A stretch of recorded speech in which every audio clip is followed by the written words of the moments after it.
विरोधी पक्षनेते राहुल गांधी हे आज परभणी जिल्ह्याच्या दौऱ्यावर येणार आहेत। या दौऱ्यादरम्यान न्यायालयीन कोठडीमध्ये मृत्यू झालेल्या सोमनाथ सूर्यवंशी याच्या कुटुंबियांची बाजार समिती परिसरात असलेल्या एका घरामध्ये ते भेट घेणार आहेत।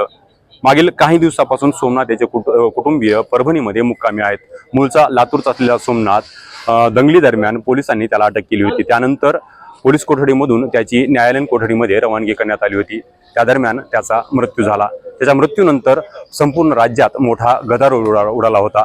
सोमनाथ याचं पार्थिव परभणीच्या शासकीय रुग्णालयामध्ये पोस्टमार्टमसाठी नेण्यात आलं होतं, परंतु या ठिकाणी इन कॅमेरा पोस्टमार्टमची सोय नसल्याने त्याला संभाजीनगर येथे हलवण्यात आलं आणि त्यानंतर त्याचा पोस्टमार्टम देखील बाहेर आला, परंतु प्रशासनाकडून अधिकृत त्यावर कोणतीही गोष्ट बोलल्या गेली नव्हती। मुख्यमंत्र्यांनी सरळ विधिमंडळामध्ये त्याचा मृत्यू नेमका कशामुळे झाला हे सांगितलं होतं, परंतु एकूणच त्याच्या कुटुंबियांकडून याविषयी समाधान व्यक्त करण्यात आलं नव्हतं। कुटुंबियांनी चुकीची माहिती देण्यात आली असल्याचं सांगितलं होतं। आपल्यासोबत सोमनाथ याचे काही निकटवर्ती आहेत, आपण त्यांच्याशी बोलणार आहोत। सोमनाथ यांचा मृत्यू न्यायालयीन कोठडीमध्ये झाला, मुख्यमंत्र्यांनी विधिमंडळात देखील त्याचं उत्तर दिलं होतं।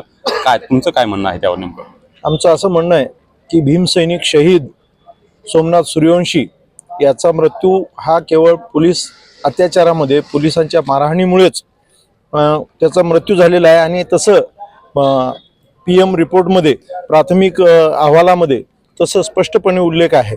तरीसुद्धा आम्हाला वाईट वाटते। वडार समाजाचा हा युवक, एक होतकरू विद्यार्थी, एकतर शिक्षणाचं खूप प्रमाण कमी आहे, त्यात हा विद्यार्थी PhDचा विद्यार्थी, लॉचा विद्यार्थी अशा प्रकारे पोलिसांच्या अत्याचारात मृत्यू पावतो आणि मुख्यमंत्री धडधडीत म्हणतात की त्याला श्वासाचा त्रास होता, श्वासाचा रोग होता, म्हणजे अस्थमा होता, किंवा हे जे म्हणणं आहे दादांत खोटं आहे। त्या अतिशय बलवान, शक्तिशाली असा हा युवक, केवळ तो लॉचा विद्यार्थी असल्यामुळं पोलिसांशी थोडंसं चर्चा झाली असेल किंवा त्यानं थोडा क्रॉस केला असेल, त्याचा राग घेऊन या घोरबांड यांनी कोम्बिंग ऑपरेशनमध्ये त्याला डिटेन करून त्यांना ताब्यात घेतल्यानंतर त्यांना बेदम मारहाणीमुळे त्याचा मृत्यू झालेला आहे। आणि हे मुख्यमंत्री जे दिलेत की त्याला आधी श्वासाचा त्रास होता, असं कधीच कुठलंही रिपोर्ट नसतानाही मुख्यमंत्र्यांनी डायरेक्ट त्याला अस्थम्याचा त्रास होता असं म्हणणं, म्हणजे ही या चळवळीची, संविधानासाठी जो बलिदान दिलाय त्या तरुणाचं, हे हेळसांड आहे। अशा प्रकारे मुख्यमंत्र्यांनी आणि मदत जी जाहीर केली केवळ 10 लाखाचं, एखाद्याच्या दुश्मनीमध्ये सरपंचाची हत्या होते त्याला सुद्धा 10 लाख रुपये मदत देतात आणि पोलिसांच्या अत्याचारामध्ये मृत्यू होतो त्याला सुद्धा 10 लाख रुपये देतात। मुख्यमंत्र्यांनी जी माहिती दिली होती प्रशासनाकडून काय सांगण्यात आलं? नाही, प्रशासन दादांत खोटं बोलतंय, त्याला श्वासाचा रोग कुठेच नव्हता, पण तेच प्रशासनानं त्यांना माहिती दिल्यामुळे मुख्यमंत्र्यांनी भर सभेमध्ये तो श्वासाने बिमार होता, त्याला हार्ट अटॅक येऊन तो गेला, असं खोटं रिपोर्ट मुख्यमंत्र्यांना मिळाल्यामुळे मुख्यमंत्र्यांनी तसं ते स्टेटमेंट दिलेलं आहे। पोलिसांवर देखील कारवाई केल्याचं सांगितलेलं आहे। नाही, पोलिसांना साधं निलंबन हे काही फार मोठी गोष्ट नाही आहे। आमची मागणी आहे, समाजाची असेल किंवा दलित चळवळींची मागणी आहे की जे दोषी पोलीस असतील, सर्व पोलीस काही दोषी नाहीत, पण जे दोषी पोलीस असतील त्यांच्यावर मनुष्यवधाचा गुन्हा दाखल करावा। त्या कुटुंबाला 2 मुलं, त्यांचे भाऊ उच्च शिक्षित आहेत, त्यांना नोकरी द्यावी आणि त्यांना नुकसान भरपाई म्हणून 1 कोटी रुपये द्यावं, असं समाजाची आणि दलित चळवळीची मागणी आहे।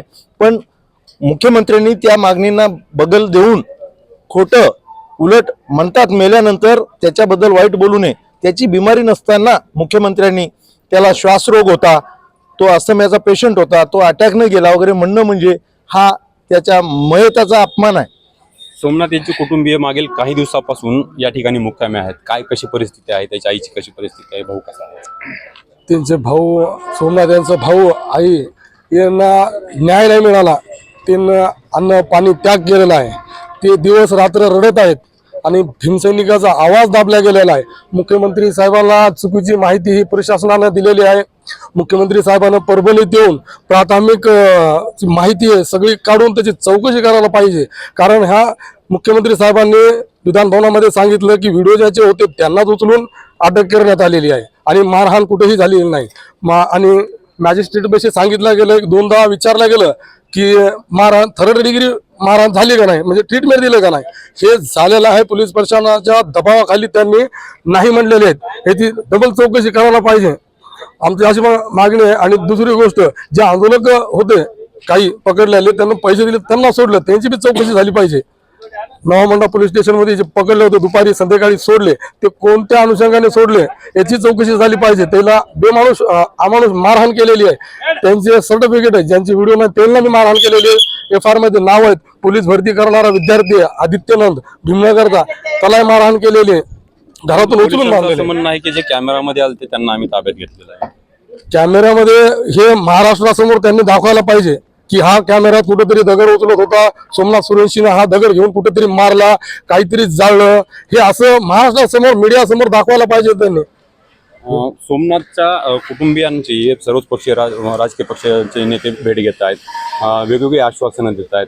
आतापर्यंत कोणी कोण त्यांची भेट घेतली आणि कशा पद्धतीने त्यांना मदतीचं आश्वासन दिलेलं आहे? माननीय शरद पवार साहेब आलेले होते. शरद पवार साहेबांनी त्यांची मागणी जी होती ते सर्व ऐकून घेतल्याच्या नंतर सरकारला आम्ही बोलू असे आश्वासन दिलेलं आहे. आणि राज्याचे उपमुख्यमंत्री अजितदादा हे आले होते, त्यांनी सांगितलेलं आहे आम्ही मदत जाहीर केलेली आहे. अजून राज्याच्या प्रमुखांनी जे बोललेले आहेत ते तुमची मदत दिल्या जाईल आणि जे संस्था वगैरे आहे त्याची शासकीय सेवेत रुजू करू, नाहीतर मग संस्थावर लावू असे आश्वासन देऊन गेलेले आहेत. पण हा नुसतं आश्वासन नाही, त्या मायमाऊलीनं जेवण नाही केलं, अजून तिने पाणी नाही पिलं, हे तात्काळ ते ऍक्शन घेतली पाहिजे. त्यांना शासकीय सेवेत रुजू केलं पाहिजे आणि 50 ते 1 कोटीपर्यंत मदत केली पाहिजे जाहीर. उपमुख्यमंत्री अजित पवार त्याशी भेटायला आलते, घरामध्ये चर्चा देखील झाली, त्यांनी आपल्याला मोठं आश्वासन दिल्याचं सांगितलंय. आश्वासन तेच होतं की संस्थावर लावून DED वगैरे झालेलं आहे मुलाचं, ज्या सोमनाथच्या भावाचं, ते संस्थावर लावू आणि ही मदत तर जाहीर झालेली आहे. संस्थावर लावण्याचं आश्वासन दिलेलं आहे पुण्यामध्येच. एकूणच सोमनाथ यांच्या मृत्यूनंतर सर्वच राजकीय पक्षाचे नेते त्यांच्या कुटुंबियांची भेट घेण्यासाठी परभणीमध्ये येत आहेत, परंतु कुटुंबियांकडून एकूण या व्यवस्थेवर मोठा रोष व्यक्त करण्यात येतोय. सोमनाथ याचा मृत्यू ज्या कारणामुळे झाला, ज्या पोलिसांमुळे झाले, त्यांच्या विरोधात कडक कारवाई करण्यात यावी, त्यांच्या विरोधात मनुष्यवधाचा गुन्हा दाखल करावा अशी मागणी त्यांच्याकडून होते. विशाल माने, न्यूज 18 लोकमत, परभणी.